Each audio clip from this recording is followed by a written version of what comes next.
Hi, everyone, and welcome to our first narrated lecture.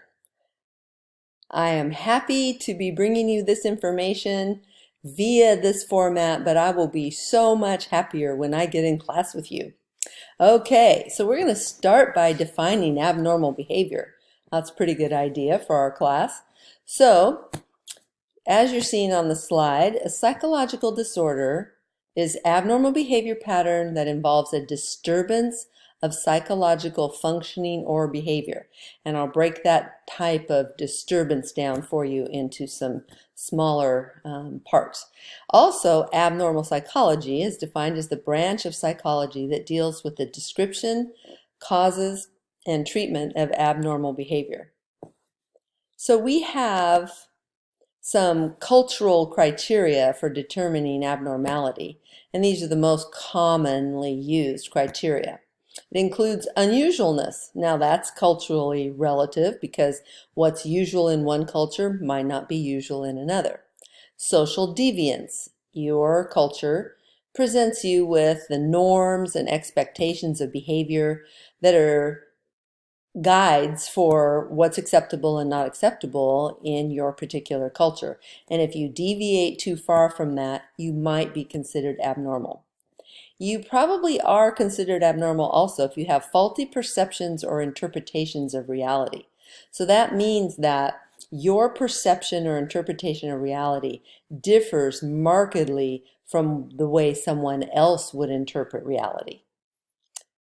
Significant personal distress, that's really true in almost all of the psychological disorders. There are a couple exceptions though. People who have ongoing psychosis, where they have delusions or hallucinations, probably don't experience a lot of distress because they're not in contact with reality. Now, that's pretty rare, but it can happen. The other type of disorder where the individual does not experience significant distress are the personality disorders.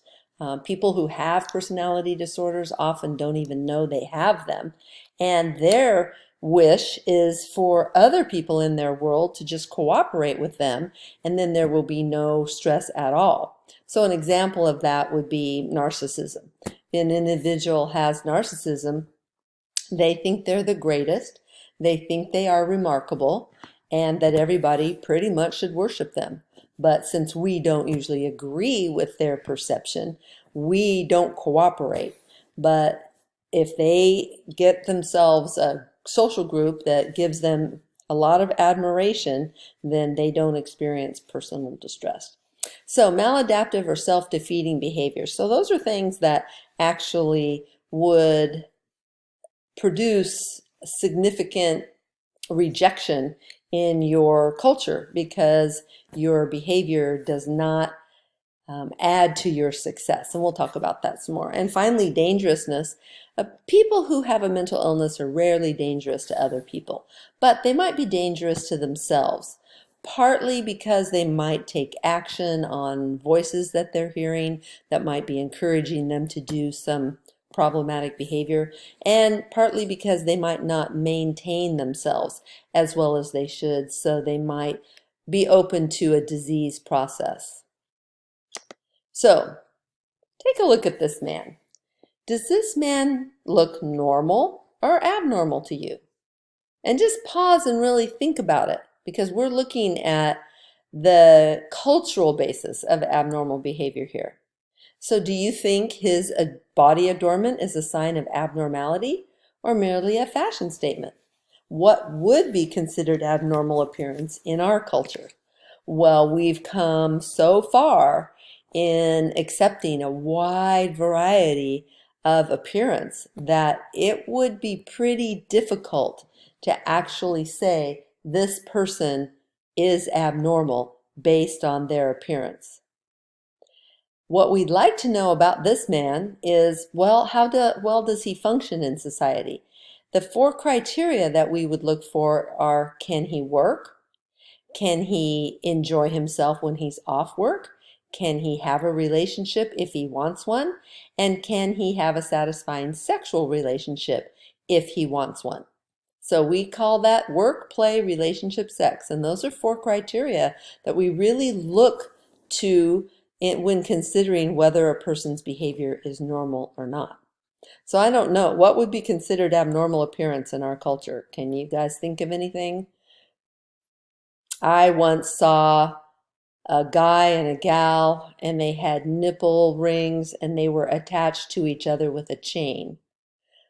I consider that abnormal, but I don't consider that criteria for a mental disorder. It was just so far out of the norm at that time, and it made me wonder, boy, one person makes a wrong move and the other person has a real problem. Okay, but what about this guy? He is trying to become a lizard, and you've probably seen him before in social media.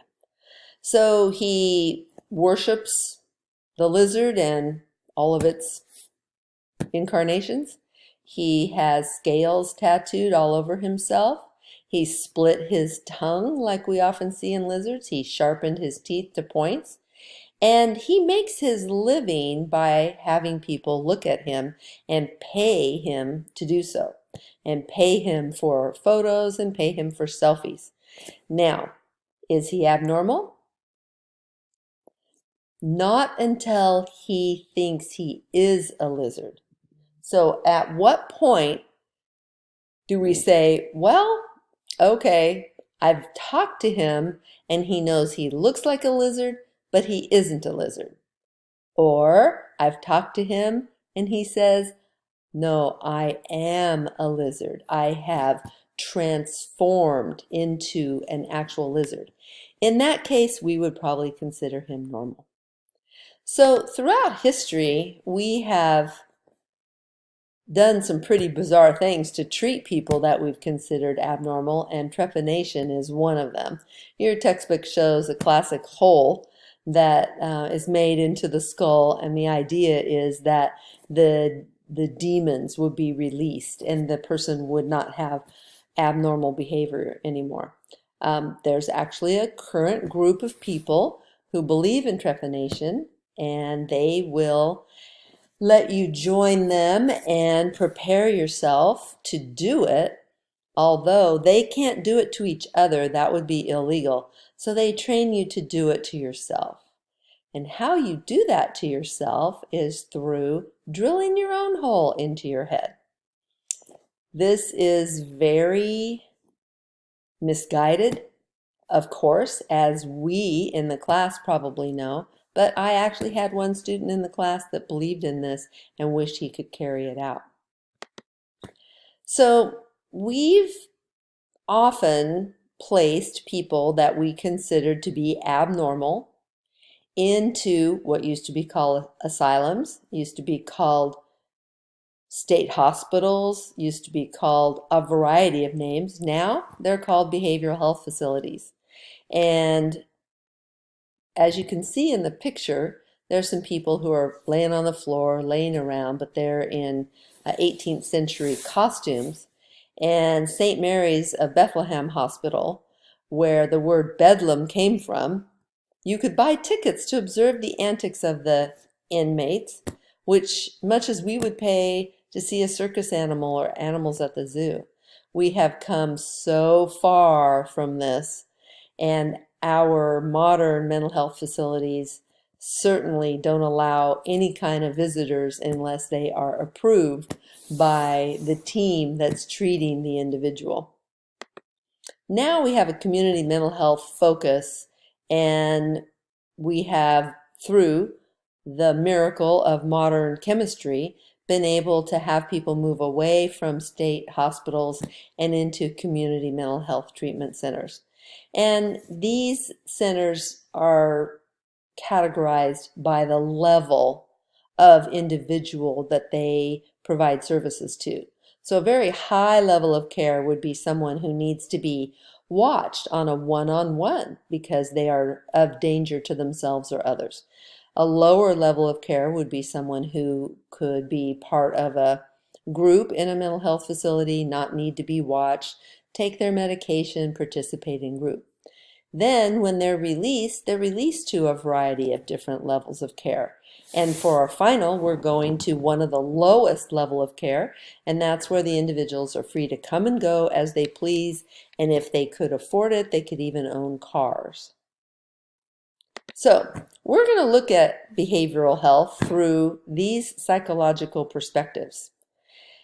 In your syllabus, you have a test on psychological perspectives called the Psychological Viewpoint Questionnaire. I would like for you to take this and score it for yourself and see if your responses land you in the psychodynamic, behavioral, humanistic, sociocultural, or cognitive views. However, that test only tests you for psychodynamic, cognitive, and behavioral. It leaves out the neuroscience view. It might even leave out the cognitive view. So we'll talk more about that. But the most common combination of theoretical perspectives is the cognitive behavioral view. You would find cognitive behavior therapy in almost every mental health facility you could find. And often just one of these perspectives doesn't fully explain mental health. So many people combine two or more theories, and that's considered to be eclectic. And this is actually the most prevalent view. And the most prevalent model for explaining mental illness is the biopsychosocial view. And we will pick up here with the next narrated video. Thanks for listening.